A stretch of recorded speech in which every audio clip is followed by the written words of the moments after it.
चलो शुरू करें। मैं आशीष राजपुरोहित, वर्तमान में मैं राजकीय उच्च माध्यमिक विद्यालय फतेहगढ़ में लेब असिस्टेंट की पोस्ट पे कार्यरत हूँ। हमने कुछ दिन पहले एक बायोलॉजी का बहुत ही बढ़िया टॉपिक जिसका नाम है सेल बायोलॉजी शुरू किया था। इसके मोटे मोटे से 4 भाग हो गए। आज हम इसका भाग नंबर या पार्ट नंबर 5 डिस्कस करेंगे। मैं किसी कारणवश 2 दिन वीडियो अपलोड कर नहीं पाया, जिसका रीजन बताऊं तो एक वास्तविकता कहूं तो कि अपनी संस्था देखा तो कहीं कहीं कम पड़े रहो। तो 2 दिन मेरे पास इतना वक्त था नहीं कि मैं आपके लिए आधा घंटा निकाल के एक वीडियो बना पाऊं। उसके लिए मुझे खेद है, या मैं सॉरी भी बोल सकता हूं। और वैसे कुछ स्टूडेंट के लिए सॉरी है जिनके पर्सनली मेरे पास कमेंट आते थे कि सर क्लास अपलोड क्यों नहीं हो रही। कुछ मेरी तरह स्टूडेंट थे कि सर हमारे तो बल्ले बल्ले हो गई, 2 दिन क्लास तो आई नहीं। फिर भी मैं आशा करता हूं कुछ ऐसे स्टूडेंट हैं जो पीछे रहे हुए थे, उन्होंने इस 2 दिनों के टाइम को पर्टिकुलर यूज किया होगा और अपनी जो पढ़ाई को आगे बढ़ के पार्ट नंबर 4 तक पूरा वर्क किया हुआ होगा शायद उन्होंने। आज हम भाग नंबर 5 शुरू कर रहे हैं। यदि मैं पीछे 4 भागों को वापस समेटूं या उनको एक साथ जोड़ने की कोशिश करूं तो हमने कोशिका होती क्या इसके बारे में पढ़ा, एक कोशिकी बहुकोशिकीय जीव क्या होते हैं, तो उदाहरण हमने जाने। हमने प्रोकैरियोटिक कोशिका क्या होती है, हमने कुछ सामान्य शब्दावलियां पढ़ी कि किस वैज्ञानिक ने किसको खोजा, कोशिका की खोज किसने की, कैसे की और किसमें की, ये बड़ा। फिर आगे हमने पादप और जंतु कोशिका में तुलना की कि पादप कोशिका के अंदर क्या पाया जाता है और जंतु कोशिका के अंदर क्या पाया जाता है। फिर मैंने पर्टिकुलर कोशिका के अंगों को शुरू किया, जिसमें हमने कोशिका झिल्ली पढ़ी, हमने कोशिका द्रव्य पढ़ा, हमने कोशिका भित्ति पढ़ी और हमने कोशिका का सबसे इंपॉर्टेंट भाग यानी हमने केंद्र पढ़ा। 4 भाग हमने पढ़ लिए थे। आज मैं आगे बढ़ रहा हूं पार्ट नंबर 5 में। मैं इसका 5वां भाग लेके चल रहा हूं, जिसकी हेडिंग आप डाल दो, जिसका नाम है अंतःद्रवी जालिका। अंतःद्रवी जालिका, या इसे इंग्लिश में बोला जाता है एंडोप्लाज्मिक रेटिकुलम। या मैं कुछ पॉइंट्स लिखा रहा हूं, वो आप लिखो, फिर मैं इन चीजों को समझाऊंगा। चलो मैं बोल रहा हूं इसके अंदर एंडोप्लाज्मिक रेटिकुलम यानी अंतःद्रवी जालिका में कुछ पॉइंट्स लिखो आप। मैं बोल रहा हूं, आप लिखते जाओ। अंतःद्रवी जालिका, अंतःद्रवी जालिका झिल्ली युक्त नलिकाओं तथा सीट का एक बहुत बड़ा तंत्र है। अंतःद्रवी जालिका झिल्ली युक्त नलिकाओं तथा सीट का एक बहुत बड़ा तंत्र है। सीट का एक बहुत बड़ा तंत्र है। आगे लिखो, ये लंबी नलिका अथवा गोल या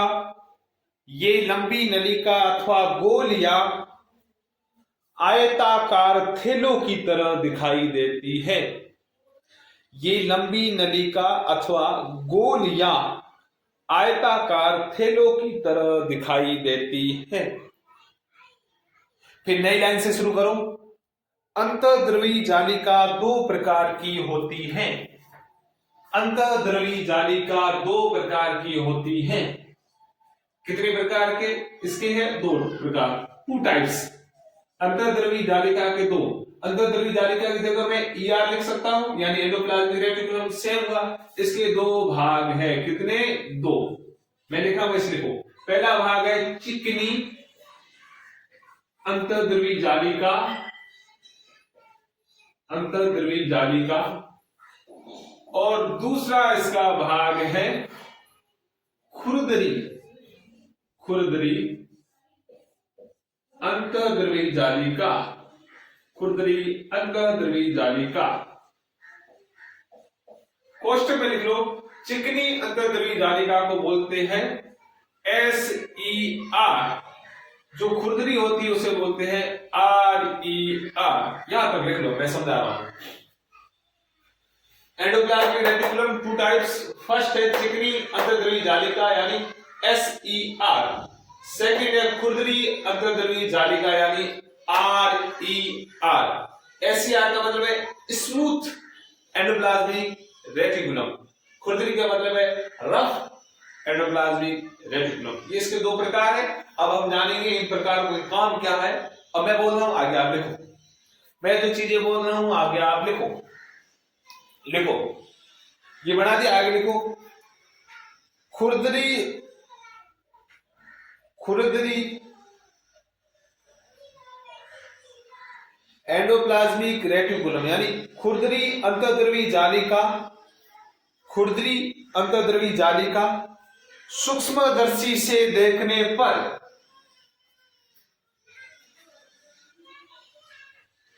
सूक्ष्मदर्शी से देखने पर खुरदरी दिखाई पड़ती है। मैंने क्या लिखवाया? खुरदरी अंतर्द्रवी जालिका सूक्ष्मदर्शी से देखने पर, सूक्ष्मदर्शी से देखने पर खुरदरी दिखाई देती है, खुरदरी दिखाई देती है। तो आप सोचोगे सर ऐसा क्या है कि वो खुरदरी दिखाई देती है? क्योंकि इस पर राइबोसोम लगे होते हैं, क्योंकि इस पर राइबोसोम लगे होते हैं।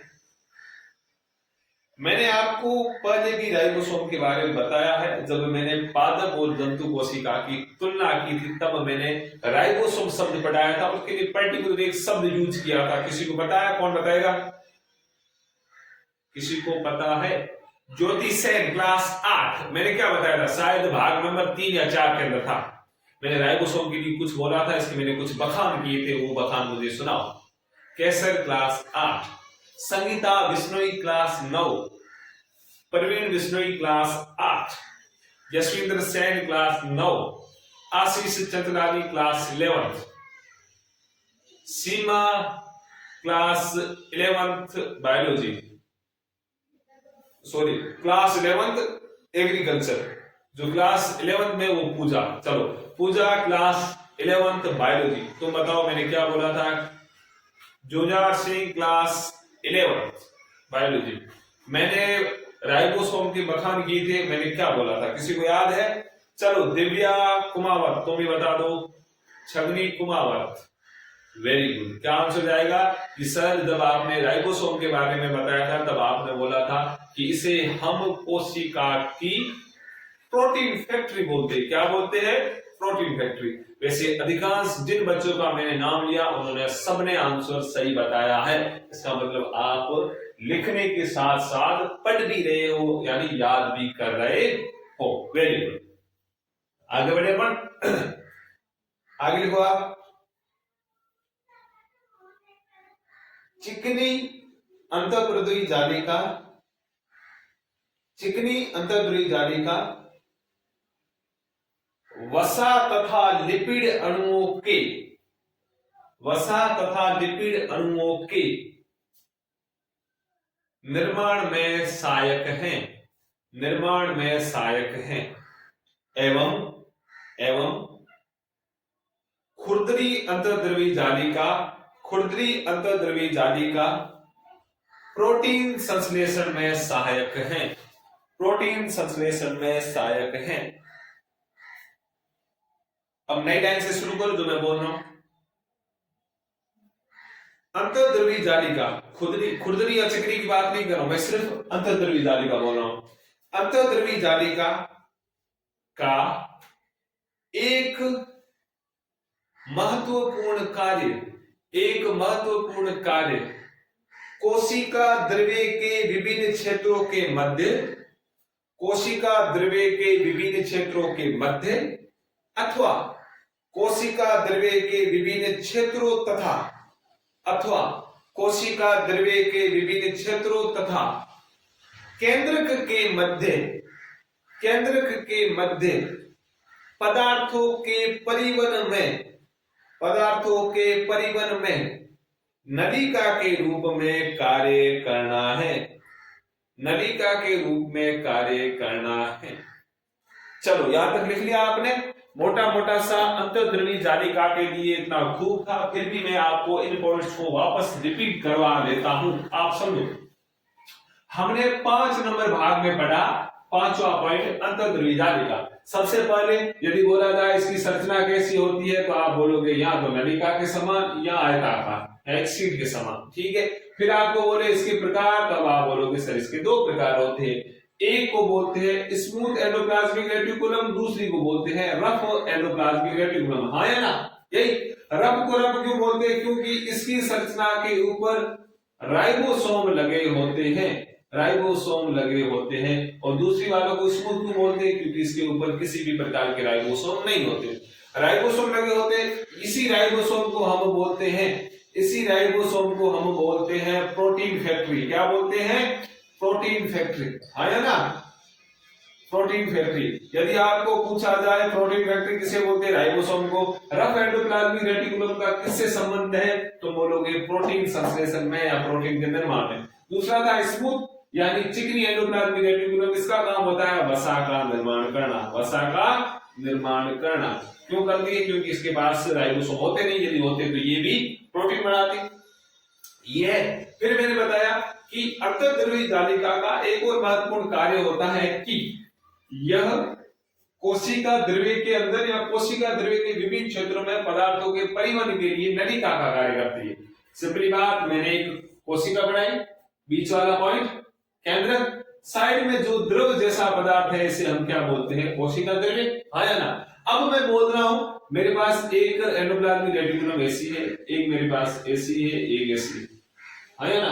अब मैं बोल रहा हूं यहां पर कोई पदार्थ है, उसको यहां तक ले जाना, तो कौन ले जाएगी? Endoplasmic reticulum. मैं कह रहा हूं यहां पर कोई पदार्थ है, उसको केंद्र के अंदर ले जाना, तो कौन ले जाएगी? Endoplasmic reticulum. यहां तक मैंने लिखा दिया, ये इतना ही खूब है आपके लिए। अब आप 6 नंबर पॉइंट डालो जिसका नाम है, 6 नंबर में लिखो आप, जिसका नाम है गोल्जी काय।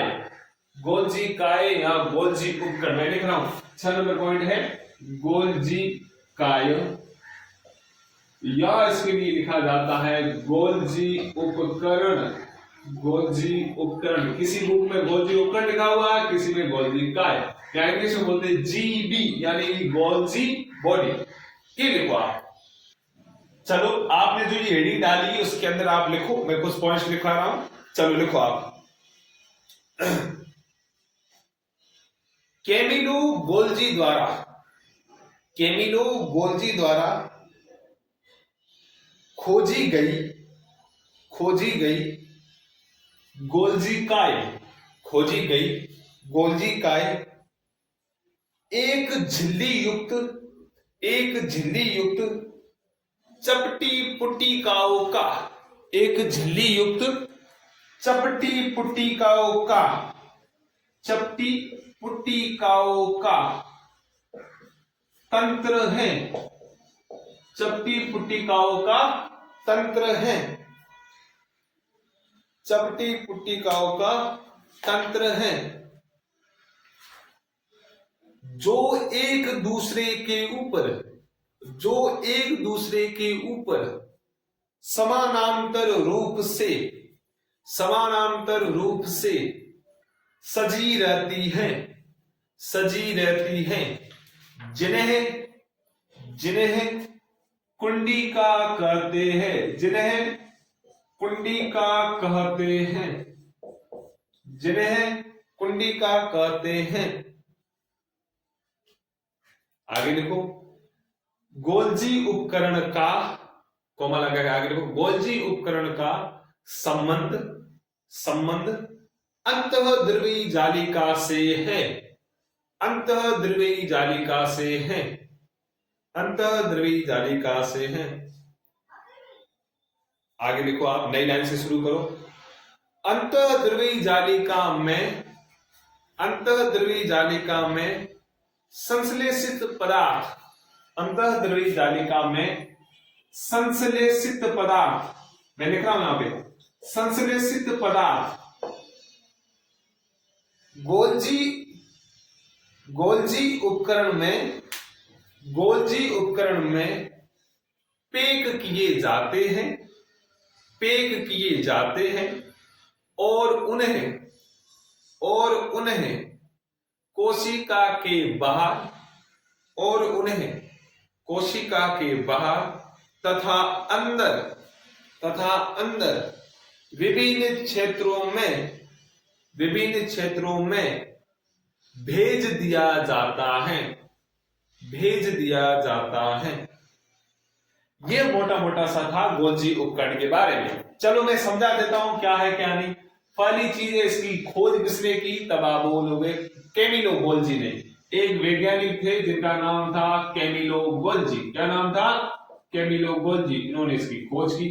ये लगभग एंडोप्लाज्मिक रेटिकुलम या अंतर्द्रव्यी जालिका के समान होती है, मतलब इस प्रकार की संरचना होती। जब एक से ज्यादा इस प्रकार की संरचनाएं जुड़ती है एक के ऊपर, उसे हम बोलते हैं कुंडिका। क्या बोलते हैं, कुंडिका।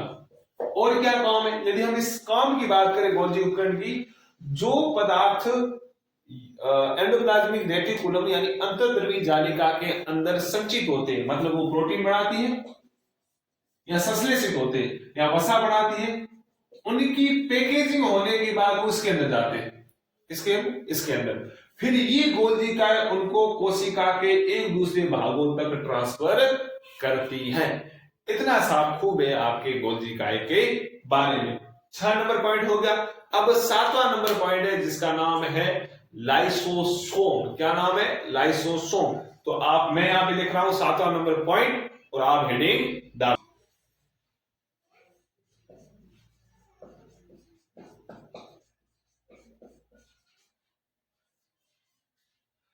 चलो आपने हेडिंग डाल दिया लाइसोसोम। अब मैं कुछ पर्टिकुलर पॉइंट्स लिखा रहा हूं, आप पहले वो लिखो। लाइसोसोम के बारे में पॉइंट्स आप लिखो, मैं लिखवा रहा हूं, फिर मैं समझाऊंगा। चलो आप लिखो। लाइसोसोम कोशिका का, लाइसोसोम कोशिका का अपशिष्ट निपटाने वाला तंत्र है। अपशिष्ट निपटाने वाला तंत्र है, निपटाने वाला तंत्र है, वाला तंत्र है। अपशिष्ट का मतलब गंदे पदार्थ। मैंने आपको उत्सर्जन तंत्र पढ़ाया था, यही बोला। अपशिष्ट का मतलब क्या, गंदे पदार्थ। तो आप इसमें देखो, मैं वापस रिपीट कर रहा हूं, लाइसोसोम कोशिका का अपशिष्ट निपटाने वाला तंत्र है। ये बाहरी पदार्थ एवं कोशिका अंग को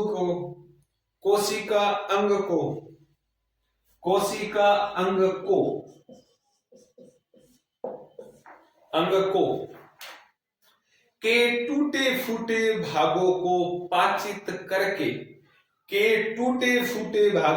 पाचित करके कोशिका को साफ करता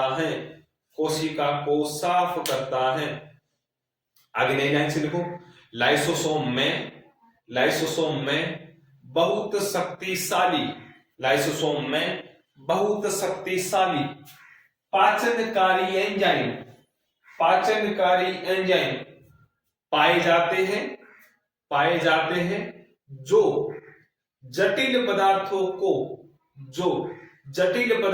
को सरल पदार्थों में तोड़ने का कार्य करते हैं। आगे लिखो, नई लाइन से शुरू करो, तारा लगा के लिखो।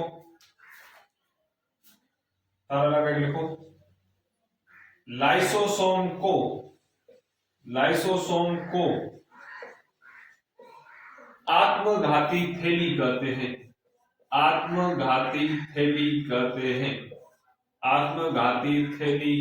हैं। लाइसोसोम को आत्मघाती थैली कहते हैं। यदि लाइसोसोम में क्वेश्चन पूछा जाएगा तो 1 नंबर का यही पूछेंगे, इससे ज्यादा कुछ नहीं पूछता हो। ठीक है, कोशिका का कौन सा अंग है जिसे आत्मघाती थैली कहते हैं, तब आप बोलोगे लाइसोसोम। अब देखो, जो मैंने पॉइंट्स आपको दिखाए इनको मैं अब समझा रहा हूं क्या है क्या नहीं। चलो समझे अपन। देखो, मैंने पहले आपको लिखाया कि कोशिका में जो अवशिष्ट पदार्थ होते हैं उनको निपटाने का काम यही करता है। सिंपली मेरे पास एक कोशिका है, केंद्रक है, इसके अंदर कुछ विशेष प्रकार की संरचना है जिसे मैं लाइसोसोम बोल रहा हूं। अब कोशिका के अंदर उपापचय की क्रिया होगी, कुछ अपशिष्ट पदार्थ बढ़ेंगे, उनको निपटाने का या उनको नष्ट करने का काम कौन करता है, लाइसोसोम। कौन करता है, लाइसोसोम।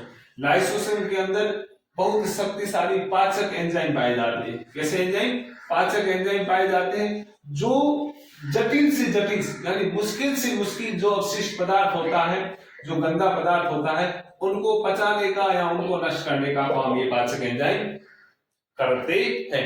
फिर मैंने आपको लिखाया कि हम इसको यानी लाइसोसोम को कोशिका की आत्मघाती थैली कहते हैं, आत्मघाती थैली कहते हैं। आप सोच रहे होंगे सर क्यों कहते हैं? कंडीशन ये है कि जब एक जगह बहुत सारी कोशिकाएं क्षतिग्रस्त होना प्रारंभ करती हैं तो वहां पर ये जो लाइसोसोम होता है ये अपने आप में फटने लग जाता है, अपने आप में फटने लग जाता है या फूटने लग जाता है। उस समय जिस कोशिका के अंदर ये होता है उस कोशिका को ये मार देता है, ये मार देता है, यानी खुद की कोशिका को खुद का लाइसोसोम ही मार रहा है। इस कारण इसे बोलते हैं आत्मघाती थैली। लाइसोसोम हो गया कंप्लीट। अब हम आगे कोशिका के वो दो बहुत इंपॉर्टेंट पॉइंट्स वो पढ़ेंगे और पर्टिकुलर दिमाग में सेट करना वो सबसे इंपॉर्टेंट है। एक हम पढ़ेंगे हरित लवक या लवक के बारे में और एक हम पढ़ेंगे माइटोकॉन्ड्रिया जो सबसे इंपॉर्टेंट है। तो आपने यहां तक लिख लिया। अब आप 8वां नंबर पॉइंट लिखो माइटोकॉन्ड्रिया। 8वां नंबर पॉइंट लिखो माइटोकॉन्ड्रिया। माइटो ऐसे लिखते हैं माइटोकॉन्ड्रिया, या इसे हम हिंदी में क्या बोलते हैं पता है किसी को? सूत्र कणिका। क्या बोलते हैं? सूत्र कणिका। आप ये हेडिंग डाल दो। अब हम समझेंगे माइटोकॉन्ड्रिया या सूत्र कणिका क्या होती है। चलो मैं कुछ पॉइंट्स लिखा रहा हूं माइटोकॉन्ड्रिया के लिए। आप लिखो सबसे इंपॉर्टेंट अंग है ये कोशिका का, सबसे महत्वपूर्ण भाग है। क्यों है वो मैं विस्तार पूर्वक समझाऊंगा चीजें। अब मैं जो बोल रहा हूं वो पॉइंट्स आप लिखो। तो लिखो माइटोकॉन्ड्रिया, माइटोकॉन्ड्रिया एक दोहरी झिल्ली युक्त, एक दोहरी झिल्ली युक्त कोशिका अंगक है। दोहरी झिल्ली युक्त यानी दो झिल्लियां होती है, दोहरी झिल्ली युक्त, दोहरी झिल्ली युक्त कोशिका अंगक है। आगे लिखो इसके ऊपर कितनी झिल्लियां होती है? दो होती है, एक बाहर वाली झिल्ली एक अंदर वाली झिल्ली। तो इसमें लिखो बाहरी झिल्ली, बाहरी झिल्ली छिद्रित होती है, बाहरी झिल्ली छिद्रित होती है तथा अंदर वाली झिल्ली, तथा अंदर वाली झिल्ली बहुत अधिक, तथा अंदर वाली झिल्ली बहुत अधिक वलित होती है, बहुत अधिक वलित होती है तथा, तथा ये अंदर वाली झिल्ली, ये अंदर वाली झिल्ली एटीपी बनाने वाली, ये अंदर वाली झिल्ली एटीपी बनाने वाली, एटीपी बनाने वाली, एटीपी बनाने वाली रासायनिक क्रियाओं के क्षेत्र को बड़ा बनाती है, रासायनिक क्रियाओं के क्षेत्र को बड़ा बनाती है। आगे लिखो जीवन के लिए आवश्यक, जीवन के लिए आवश्यक विभिन्न रासायनिक क्रियाओं को, विभिन्न रासायनिक क्रियाओं को करने के लिए, करने के लिए माइटोकॉन्ड्रिया, माइटोकॉन्ड्रिया एटीपी के रूप में ऊर्जा प्रदान करती है। माइटोकॉन्ड्रिया एटीपी के रूप में ऊर्जा प्रदान करती है, एटीपी के रूप में ऊर्जा प्रदान करती है तथा, तथा एटीपी को, तथा एटीपी को कोशिका की ऊर्जा मुद्रा कहते हैं, तथा एटीपी को कोशिका की, कोशिका की ऊर्जा मुद्रा कहते हैं, ऊर्जा मुद्रा कहते हैं, ऊर्जा मुद्रा कहते हैं। अब आगे नई लाइन से तारा लगा के लिखो, आप नई लाइन से तारा लगा के लिखो माइटोकॉन्ड्रिया बहुत अद्भुत, माइटोकॉन्ड्रिया बहुत अद्भुत कोशिका अंग है, कोशिका अंग है क्योंकि, क्योंकि इसमें उसका अपना, क्योंकि इसमें अपना, इसमें उसका अपना, क्योंकि इसमें उसका अपना डीएनए तथा, डीएनए तथा राइबोसोम, राइबोसोम होता है, अतः माइटोकॉन्ड्रिया अपना प्रोटीन सव्य बनाता है, माइटोकॉन्ड्रिया अपना प्रोटीन सव्य बनाता है यानी खुद बनाता है। ये पॉइंट्स आपने लिख लिए। अब हम एक एक लाइन को समझेंगे, समझे अपन। अब मैंने माइटोकॉन्ड्रिया में जो भी लिखा है चलो आप समझो। मैं डायग्राम बना रहा हूं। मैंने जो पादप कोशिका या जंतु कोशिका बनाई थी तब मैंने ऐसा करके कुछ बनाया था मैंने, वो हमें माइटोकॉन्ड्रिया था, आप देखा। अब मैं उसी को यहाँ पे बड़ा करके बना रहा हूं। मैं कह रहा हूं मेरे पास एक ऐसी संरचना है,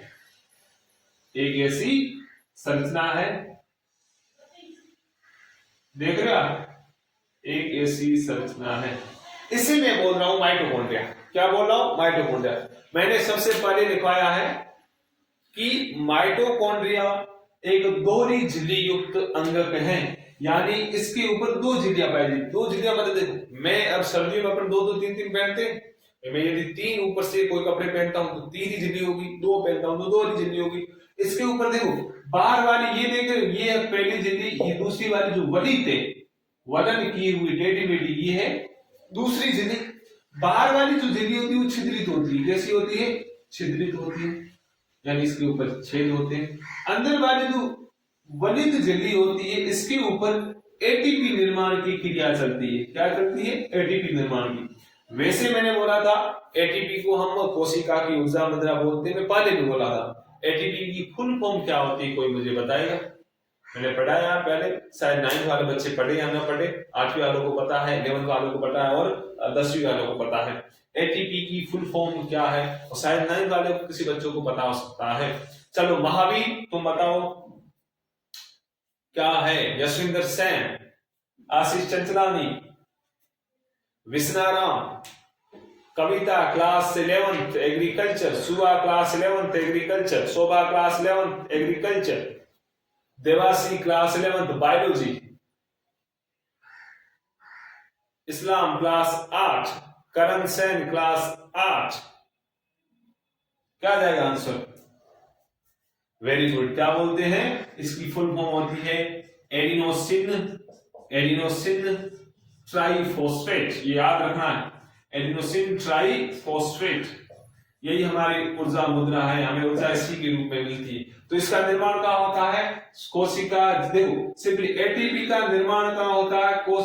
माइटोकॉन्ड्रिया की अंदर वाली दूसरी झिल्ली होती है उसके ऊपर होता है। फिर मैंने बताया, आगे आपको बताया है कि माइटोकॉन्ड्रिया के पास खुद का डीएनए होता है और खुद का क्या होता है? राइबोसोम। हालांकि मैं कोई कोशिका बनाता हूं, मैं बोलता हूं इसके केंद्र के अंदर डीएनए पाया जाता है, यहाँ पे कोई राइबोसोम होता है। लेकिन जो माइटोकॉन्ड्रिया खुद एक कोशिका का भाग है, इसके पास खुद का पर्सनल डीएनए, ये बढ़िया चीज होगी।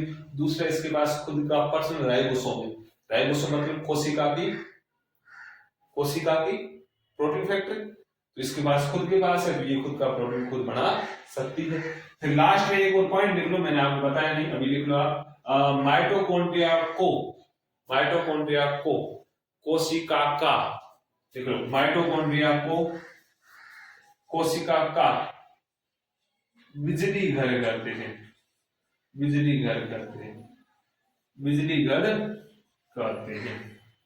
कोशिका का बिजली घर किसे बोलते हैं? माइटोकॉन्ड्रिया को। आत्मघाती थैली लाइसोसोम को। इसको अब बिजली घर क्यों बोलते हैं? बिजली घर मतलब बिजली मिलती है हमें, बिजली का मतलब ऊर्जा मिल रही है, है ना। इसका मतलब हमारे शरीर में एक ऐसा भाग है जो हमें ऊर्जा देता है। हम ऊर्जा एटीपी के रूप में लेते हैं। एटीपी कहां बढ़ती है? इस ऊर्जा वाले भाग का निर्माण कहां पे होता है? माइटोकॉन्ड्रिया के अंदर वाली झिल्ली के अंदर।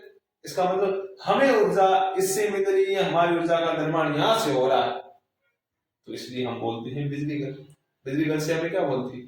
ऊर्जा तो मिलती है, हाँ या ना। ये 8वां भाग था आपका माइटोकॉन्ड्रिया, यहाँ सूत्रकर्णी का। यहां तक ये पूरा हो गया। अब मैं आपको लिखवाऊंगा 9वां भाग या 9th भाग। चलो 9वां नंबर आप हेडिंग डालो प्लेस्टिड। क्या नाम है इसका? प्लेस्टिड। इसके लिए पहले मैं लैंग्वेज लिखवा देता हूं, फिर मैं समझाऊंगा। चलो आप हेडिंग डाल दो पहले, अब मैं बोल रहा हूं लिखते जाओ आप। इसमें लिखो प्लेस्टिड केवल पादप कोशिकाओं में स्थित होते हैं। प्लेस्टिड केवल पादप कोशिकाओं में स्थित होते हैं। इसका मतलब जंतु कोशिका के अंदर प्लेस्टिड नहीं पाया जाएगा। फिर आगे लिखो प्लेस्टिड मुख्यतः दो प्रकार के होते हैं। प्लेस्टिड मुख्यतः दो प्रकार के होते हैं। पहला लिखो आप क्रोमोप्लास्ट। प्लेस्टिड में पहला लिखो आप क्रोमोप्लास्ट। क्रोमोप्लास्ट पहला लिखो क्रोमोप्लास्ट और दूसरा लिखो ल्यूकोप्लास्ट।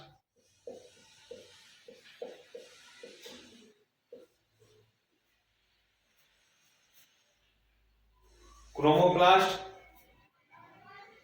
और दूसरा है ल्यूकोप्लास्ट। मैं वापस रिपीट कर रहा हूं, प्लेस्टिड मुख्यतः दो प्रकार के होते हैं। पहला आता है क्रोमोप्लास्ट और दूसरा होता है ल्यूकोप्लास्ट। और क्रोमोप्लास्ट के कोष्टक में लिख लो रंगीन यानी कलर्ड होते हैं, इनमें रंग होता है। और दूसरा जो ल्यूकोप्लास्ट है इसमें लिखो आप रंगहीन, रंगहीन या सफेद, या सफेद। अब आगे लिखो, नई लाइन से शुरू करो। जिस क्रोमोप्लास्ट में क्लोरोफिल वर्णक पाया जाता है, जिस क्रोमोप्लास्ट में क्लोरोफिल वर्णक पाया जाता है, क्लोरोफिल वर्णक पाया जाता है, क्लोरोफिल वर्णक पाया जाता है, उसे हम क्लोरोप्लास्ट करते हैं। उसे हम क्लोरोप्लास्ट करते हैं, क्लोरोप्लास्ट करते हैं, क्लोरोप्लास्ट करते हैं। देखो आप समझो, कंफ्यूज नहीं होना है। सिंपली बात, पहली चीज है प्लेस्टिड सिर्फ पादप कोशिकाओं में पाया जाता है। प्लेस्टिड सिर्फ पादप कोशिकाओं में पाया जाता है। इसके मुख्य दो भाग होते हैं। पहला भाग है क्रोमोप्लास्ट, क्या नाम है? क्रोमोप्लास्ट। दूसरा है ल्यूकोप्लास्ट, दूसरे का क्या नाम है? ल्यूकोप्लास्ट। पहला क्रोमोप्लास्ट, दूसरा है ल्यूकोप्लास्ट। अब क्रोमोप्लास्ट को हम बोलते हैं रंगीन या कलर्ड, यानी ये रंगीन होते हैं, इनका कुछ न कुछ रंग होता है। तो दूसरा जो ल्यूकोप्लास्ट होता है ये अपने आप में रंगहीन या सफेद होता है। कैसा होता है? रंगहीन या सफेद होता है। फिर मैंने आपको लाइन लिखाई है, जिस क्रोमोप्लास्ट में क्लोरोफिल वर्णक पाया जाता है। क्लोरोफिल के बारे में सुना आपने? कहीं नहीं सुना होगा, इसे भी मैं अब लिखवाऊंगा। जिस क्रोमोप्लास्ट में क्लोरोफिल वर्णक पाया जाता है, तो उस क्रोमोप्लास्ट को हम क्या बोलते हैं? क्लोरोप्लास्ट। उस क्रोमोप्लास्ट को हम क्लोरोप्लास्ट बोलते हैं। यदि आपको पूछा जाए क्लोरोप्लास्ट क्या है, आप बोलोगे प्लेस्टिड का एक प्रकार होता है क्रोमोप्लास्ट। यदि इसके अंदर क्लोरोफिल आ जाए तो उस क्रोमोप्लास्ट को हम क्लोरोप्लास्ट कहते हैं। यहां तक लिख लिया। अब आगे लिखो, कुछ और लैंग्वेज में लिखा रहा हूं, आप लिखते जाओ, मैं बोल रहा हूं। चलो लिखो, पौधों में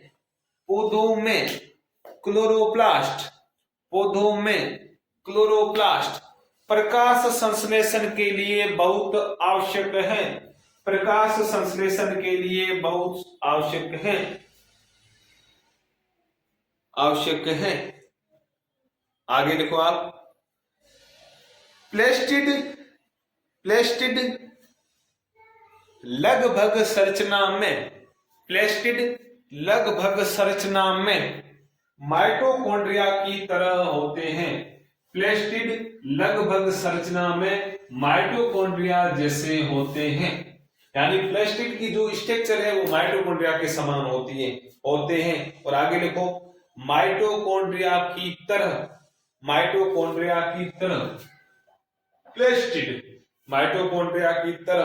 प्लेस्टिड में भी अपना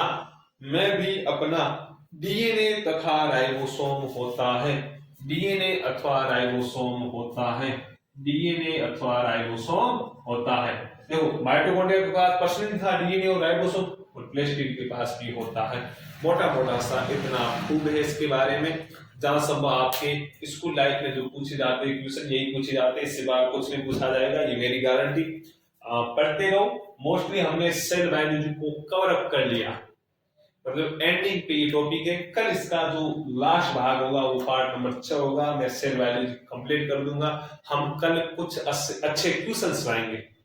क्वेश्चन पूछूंगा, कौन से पूछूंगा, जो हमने 1 से लेकर 5 तक पढ़े हैं भागों के अंदर जो टॉपिक्स पढ़े हैं उनके ऊपर मैं क्वेश्चन लिखवाऊंगा। तो मैं आशा करता हूं आप नोट्स बनाने के साथ साथ क्वेश्चन उनको पढ़ भी रहे होंगे। पढ़ोगे तो चीजें आपके एग्जाम में बैठ जाएगी। और फिर हम कोई नया कल टॉपिक ये खत्म करके परसों कोई नया शुरू करेंगे। उसके लिए मैं आपको पूछूंगा कि हम कौन सा टॉपिक शुरू करें। यहाँ तक समझ में आ गया? आप समझने की कोशिश करो। फिर भी यदि कुछ डाउट्स रहते हैं, जब भी स्कूल खुलेंगी हम मिलेंगे, मैं कॉपी प्रॉपर्ली आपकी चेक करूंगा, क्योंकि हमें हैप्पी न्यू ईयर बनाना है ना। तब आप मुझे पूछ लेना कि सर ये क्या होता है या वो क्या होता है। ठीक है, तो आज के लिए इतना खूब है। धन्यवाद। अपने स्वास्थ्य का पूर्ण रूप से ध्यान रखो।